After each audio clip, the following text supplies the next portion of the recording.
వారంతా డాక్టర్లు అందరూ కలిసి వ్యాపారంలో పెట్టుబడి పెట్టారు. హైదరాబాద్ బంజారా హిల్స్ లో ఒక ప్రైవేట్ ఆసుపత్రి ఏర్పాటు చేశారు. ఈక్విటీ వాటాలు అందరికీ సమానం. షేర్ హోల్డింగ్ వ్యవస్థను పారదర్శకంగా అమలు చేద్దామని అనుకున్నారు. అంతా బాగానే ఉంది అనుకున్న టైంలో ఆసుపత్రి మాజీ ఎండీ ప్లేటు ఫిరాయించాడు. దీంతో అసలుకే ఎసరొచ్చింది. ఫలితంగా 14 మంది వైద్యులు తమను మోసం చేశారంటూ సైబర్ క్రైమ్ పోలీస్ స్టేషన్ మెట్లెక్కారు. ఇంతకీ ఈ కేసులో అసలేం జరిగింది? ఇక్కడ చూడండి, వీరిద్దరి పేర్లు డాక్టర్ వేణుగోపాల్, డాక్టర్ హేమంత్ కౌకుంట్ల. వీళ్ళిద్దరూ సోదరులు. వారు ఆసుపత్రి అభివృద్ధి విస్తరణ పేరుతో పెట్టుబడులు పెట్టించి 38 కోట్ల రూపాయలకు పైగా మోసం చేశారంటూ హైదరాబాద్ కి చెందిన 14 మంది సీనియర్ స్పెషలిస్టు డాక్టర్లు సెంట్రల్ క్రైమ్ స్టేషన్ సీసీఎస్ పోలీసులకు ఫిర్యాదు చేశారు. ప్లాస్టిక్ సర్జన్ డాక్టర్ చొక్కా రాజేష్ వాసు దాఖలు చేసిన ఫిర్యాదు ప్రకారం ఆసుపత్రిలో పెట్టుబడులు పెడితే భారీ లాభాలు వస్తాయని హామీలిచ్చి తమను మోసగించినట్లు తమ పిటిషన్లో వారు పేర్కొన్నారు. ఈ మోసానికి డాక్టర్ వేణుగోపాల్ కౌకుంట్లతో పాటు అతని సోదరుడు హేమంత్ కౌకుంట్ల కూడా భాగస్వాములని డాక్టర్లు ఆరోపించారు.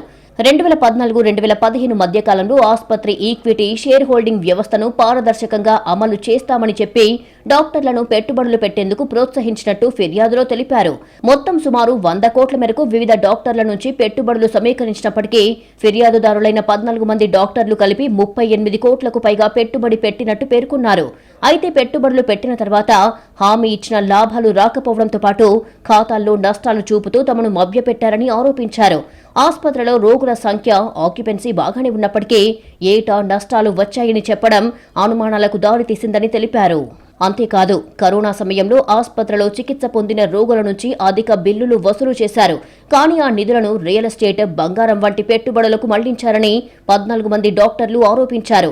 ఆసుపత్రి ఆదాయాన్ని ఉద్దేశపూర్వకంగా దారి మళ్లించి తమకు నష్టం కలిగించారన్నారు. డాక్టర్ల ఫిర్యాదు ఆధారంగా సీసీఎస్ పోలీసులు ఐపీసీ సెక్షన్లు 406, 409, 477A, 120B కింద కేసులు నమోదు చేశారు.